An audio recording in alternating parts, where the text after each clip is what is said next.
Good morning, good afternoon, good evening, depending on where you are hearing me from. I still remain your one and only Okute Daily Talk from my own corners, bringing to you this Wednesday live broadcast from the land that is filled with milk and honey, which is the Biafra land. I am bringing to you the news across the globe, both in Nigeria and Africa at large. I is your brother, that's your broadcaster, that's your voice memo that you're always happy to hear. What I owe you people is nothing but the truth, because my platform displays all the atom attributed to truths. We are not afraid of the repercussion, because the Almighty Chukwuoke Abiyama is there with us. So, my good people of Biafra land, here is the topic of the day.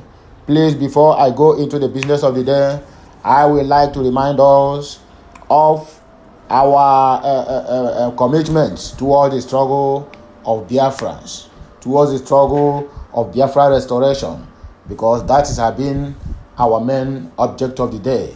That has been our main target. The number one goal in hearts and minds of every Biafran out there is the independence of Biafra. So permit me to bring to us the news across the border for we to understand what is also happening out there and also in our own land. Here, the topic here. Please, I have to take it one after the other from Biafra and down to Nigerian news. Is Kanu really being released to disrupt Obi's election? That is the question they are asking. Well, I will answer you people. The answer is no. Everyone have their own call. Kanu is called to liberate Biafra, while Obi is called to liberate the Nigerians. So he can go ahead with his ideology. He can go ahead with his plan to liberate Nigerians, while we, the Biafrans, stick to our main motive, our main goal of actualizing the independence of Biafra. So that is our number one headline on the list today.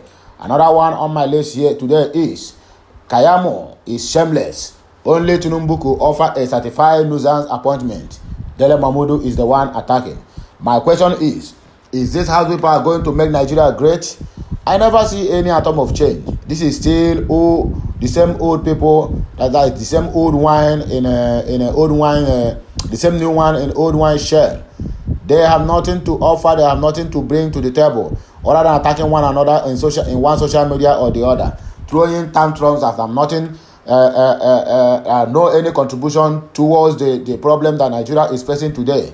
Please, my dear speakers of the politicians, you people should go inside your house and find something meaningful to do with your lives, other than being here campaigning for those people you know that have no any single atom of feeling for the nation. Look at our dear people are out there ravaging in flood. All they can do is going from one state to another campaigning. There's no even a good promises in their campaign. Just to go there to shout, it is my turn. And the other one is shouting, you need me, not another 18 city or tribe to rule you. That is what we get in Nigerian politics. I wonder when all this will change. Atiku working for Mieti Allah, Herdsmen Group. That is Governor of Benue State, Governor Samuel Ortom, lamenting. 2023 election, Tinubu will run a women-friendly government, fight against abuse of women if elected as a president. That is his running mate, Ali Sharif Shetima speaking. Break up. Obaseki has sold his soul. He is one of those misleading articles. APC hits Edo governor. That is what we get on daily basis. And this person speaking this thing call himself a son. I wonder what kind of law he is practicing. 2023 election, tell Kashim Shettima to send his resignation letter to INEC immediately. 500 Northern Christians send warning message to APC. Buhari's minister Mamora makes choice between P2B and Tinubu. You have chosen your own because of your stomach infrastructure, because of your own selfish desire. So allow others to also make their own choice. Kayamo reveals presidential candidate that wants to break up Nigeria. That is the APC. because of their Muslim ticket. They want to tear the country apart. 2023 presidential election. Peter Obi makes a request from Nigerian women, promises what he will do in return. I hope it's not promise and fail. YPP, Youth People's Party, accuses PDP of bribing its members to defect. I hear you well. Politics is a dirty game. It's either you win them or you join them. PDP releases remaining presidential campaign rally events schedules. And another one on my list here, confusion among loyalists as Mimiko is named leader of Ondo PDP campaign council. So please, let's go straight into the news of the day. I don't want to waste much of your time, neither do I want to waste mine. Let's go straight to the deal. The assumption that the leader of indigenous people of Biafra, Mazi Nnamdi Kanu, is being released to disrupt P2B's political ambition is both evil and crass. Maybe in the anemic permutations of those pushing this narrative to achieve their political desires, an innocent man has to remain in illegal detention. That is their evil plans. That you do not share in the Kanu conviction is not an enough reason to project the sordid. And this, I have observed, is the trouble with one Nigerianist, always willing to suffocate law and order to achieve their goals. That is what we have been passing through in this country. Before the Obi ambition, there is IPOB agitation. And before the clamor for Igbo presidency, there has been Biafra freedom quest.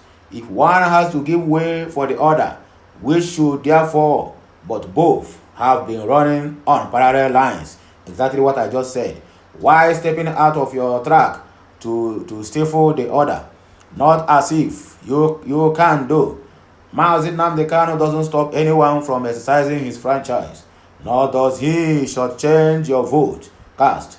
It is still Nigerian government, in conclusion with your INEX, that disfranchise you by limiting your voters' registration through supply of non-functional equipment in the southeast and south regions, and putting Igbos out from the registration units in Lagos and other southwestern states.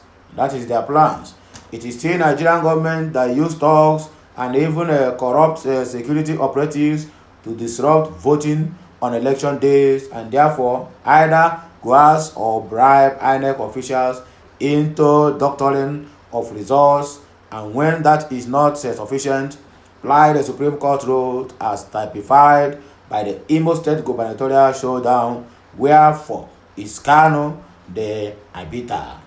If Kanu doesn't believe in Nigerian political process, that then it is general and not targeted against a particular candidate as mischief makers tend to project. And his convictions are his fundamental rights one should forget. What even forms of the ideas? Are they releasing Kanu to fight Obi and the Attorney General of the Federation? Malami is strongly opposing the court ruling, stating in clear terms his unwillingness to let Kanu off the hook. By the way, is an Attorney General not supposed to be neutral on cases? But here in Nigeria, is an Attorney General taking sides, even opposing court ruling. Reason Nigeria is described as a zoo. By the way, is Obi even a threat to northern hegemony? The Fulani oligarchy is in the firm control of INEC and every other electoral apparatus in Nigeria. While you sweat under the sun to cast vote, they announce who they please. What do you do? What did you do in the Uzodinma and Ihedioha Supreme Court saga? Momo and move on. That is all. And if we are to take our analysis a step further, why was Kanu abducted and incarcerated in the first place? Because he is agitating for an independent state of Biafra? Everyone would answer, has he stopped agitating? No. Will he ever stop? The answer is no. So when he walks away from detention, what is he expected to do? Continue his agitation from where he stopped. So will the Fulani oligarchy running Nigeria government willingly releasing him to continue pushing for a separate state of Biafra from Nigeria? Therefore, isn't Igbo presidency, or better put, Obi's presidency, a much lesser evil to them? So will they release him? Figure out why I said that. You are not only being evil but crass as well in the assumption that Mazi Nnamdi Kanu is being released to disrupt the Obi's election or Nigerian election at large. My dear people of Biafra, this is the news I have for you from the Biafra land concerning the evil plans or the things they have been saying in the wake of the release of Mazi Nnamdi Kanu.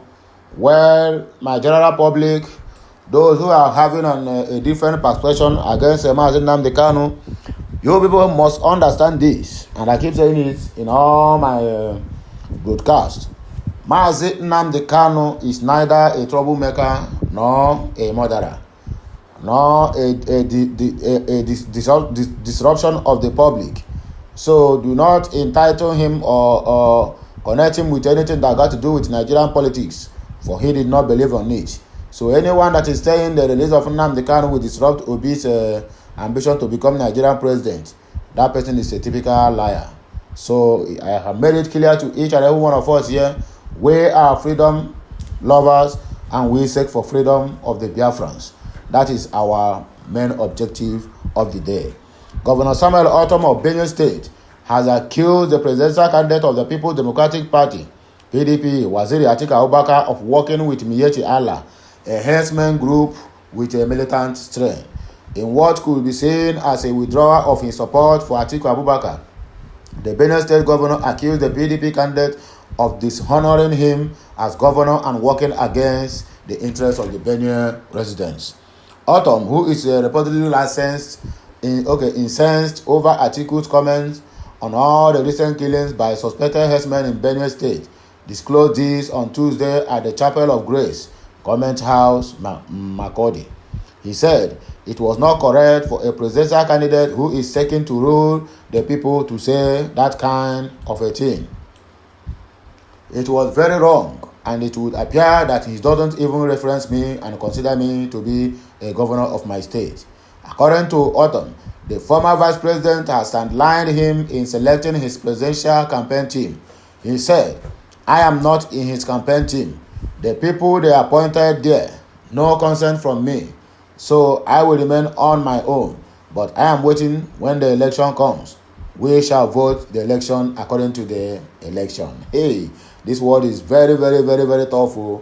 Okute News gathered some reports that Ortom's comment is coming after a group of elder statesmen in Benue, men that leaders of thoughts, also withdraw their support for Atiku Abubakar over alleged hate speech and profiling of Benue people. So that is what PDP gets from Benue. The more they break, the more the problem of PDP keep escalating. And I hope they quickly amend their ways before things get out of hand. Because the way things is happening now, I'm discounting Alhaji Atiku out of the race. It is between Tulumbu and Governor Peter Obi. Keyamo is a shameless. Only Tulumbu could offer a certified nuisance appointment. Dele Mamudu is blasting Facebook Keyamo. The publisher of Ovation International and Director of Strategic Communications for Atiku and Okowa Presidential Campaign Council, Dele Mamudu, on Tuesday tackled the spokesman of All Progressive Congress (APC) Presidential Campaign Council, Festus Keyamo, over his response to his critique of the ruling party's manifesto released days ago. Mamudu, in a lengthy press release on Tuesday, labeled Keyamo as a shameless being, saying that only Tulumbu could give an opportunity to a person of his character. Okute News recalls, and I quote, that Mamudu had earlier accused APC's presidential candidate, Bola Tinubu of copying the manifesto of late Moshood Kashimowo Olawale MKO Abiola. According to him, Tinubu could mix Abiola's Hope 1993 manifesto with President Muhammadu Buhari's manifesto of 2015. He renowned author slammed Tinubu for allowing some members of the APC to plagiarize and repackage some people's manifesto for him. Keyamo, however, in a swift response, joined other party stakeholders to lampoon Mahmood for calling Tinubu's manifesto a copy and paste. Replying to Keyamo in a statement obtained by Okute News today, October 26, 2022, Mahmood said he was not surprised that all Keyamo could do was yell as usual without examining or particularly addressing the content of his article about his principal's manifesto. Mahmoud said the APC spokesperson picked on the wrong customer and he will educate him since he has become a shadow of his old self after getting an appointment with the incumbent governor led by the President Muhammadu Buhari. Any self-respecting soul would have since resigned, but Festus Keyamo was not at home the day Shem came visiting. The ministry in which he is a mere figurehead is in a total shambles, and only Ebola Ahmed Tinubu would have given the job of a spokesperson to such a certified nuisance. What did Festus say? I did wrong. He quoted conspicuously from an article I wrote about 2 years ago, which the Tinubu media teams have been using to campaign endlessly because they have no stronger voice of their own. I'm indeed flattered, Mahmoud said. I used to see Tinubu as a man of his people. Mahmoud acknowledged that he once loved Tinubu for the man he used to be, but has now disagreed vehemently with the former governor due to the politicians he has now become. This is not the first time I will say it publicly. Since I now have the opportunity of representing the bones of my disagreement with Tinubu, courtesy of Festus Keyamo, I will lay them bare. He said, according to the PDP chieftain, Tinubu has declined in the last few years. Mahmoud said that he used to see Tinubu as a man of his people, but that not suppose a generalism would ever abandon his people in days of trouble and tribulation. None of the people around him could tell him the truth for pecuniary reasons. He knows it himself, but he desperately wants to be president of Nigeria by fire, by force. After he has lost most of his formidable foot soldiers and now relying on outsiders to activate and actualize his lifelong vision for him, which is his legitimate right. But Nigerians have the right to scrutinize his action plans, Mahmoud reports. The PDP chieftain's statement read further. When he was governor, I supported him from the distance, while he surrounded himself with some people who pretended to love him. When he was busy distributing land to journalists in Lagos, I refused to collect my papers because I love my freedom. The reason I was able to tell him the truth regularly. When he was to be impeached for some infractions, and many of his so-called loyalists were washing off their hands clean, like the biblical Pontius Pilate, my very dear friend Tokumbo Afoki-Ome stood by him like the rock of Gibraltar. But how did he repay Tokumbo, who took all the bullets? This shameless Festus Keyamo was one of those who wanted to run Tinubu out of town. Nduka Obaegana and I had to step in at some point before he could consider Tokumbo for anything. Tokumbo had wanted to be the governor of Lagos State, and Tinubu guarded him on and allowed him to waste his resources. It was when I got Chief Harry Akande to give Tokumbo the ANPP governorship ticket for Lagos State that Tinubu suddenly realized he had offended his suicide bomber.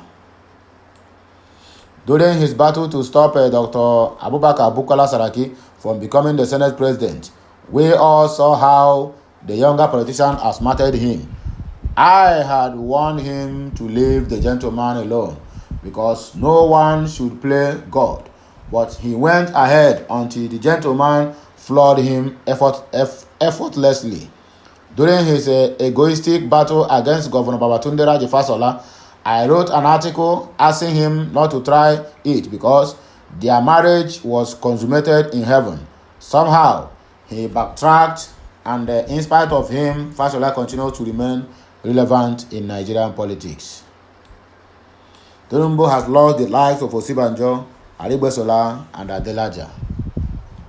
Mahmoud continued with his disclosure of Tinubu's character, saying, years ago, when the former governor continued his tradition of hire and fire and started plotting against Governor Akinyume Ambode, he, Mahmoud, buried his love for Babajide Sanwo-Olu to speak up against the injustice of removing a great technocrat who was doing well in Lagos.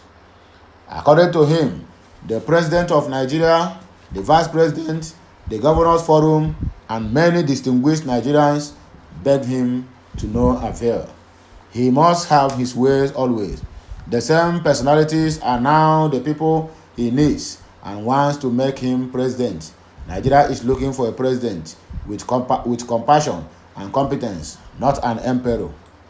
Tinubu is a man who loves to bite the masquerade with a goat, but will never release the rope. That is why he kept losing his best friends like Mosilu Obanikoro, Ambode, Moise Baniro, Opeyemi Bamidele, Ralph Arigbesola, Fawad Oki, Adenrele Adeniran Ogunsanya, Babafemi Ojudu, Rahman Owokimiran, Kashim Ibrahim Imam, Aminu Tambua, Yakubu Dogara, Nasir El-Rufai, Babakalawa, Rotimi Akeredolu, Kayode Fayemi, Arolambo, Adaseyi Ogunlewe, Jimmy Abaje, Ibekunle Amosun, Femi Pedro, Benga Daniel, Kofo Akrele Bokuno, Remi Adiku Bakare, Tunji Abayomi, Tokumbo Ajasin, Mulikat Akande, Chief Dapo Sarumi, Adeniran Ogunsanya, Amos, Akimba Bolaji Akinyemi, Mojisola Akimfewa, John Oyegun,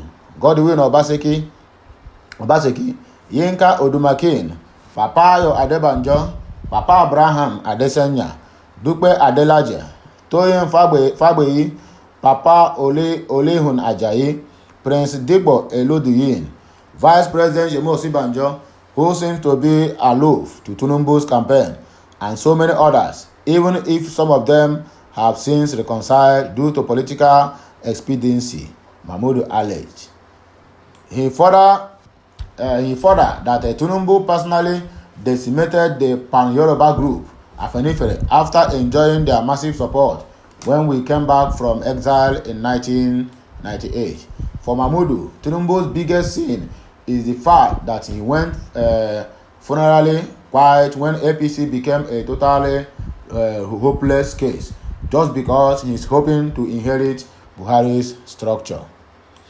Concluding on his epistle, Mahmoud said he hoped Tinubu would have the energy to make himself available for rigorous scrutiny of his manifesto.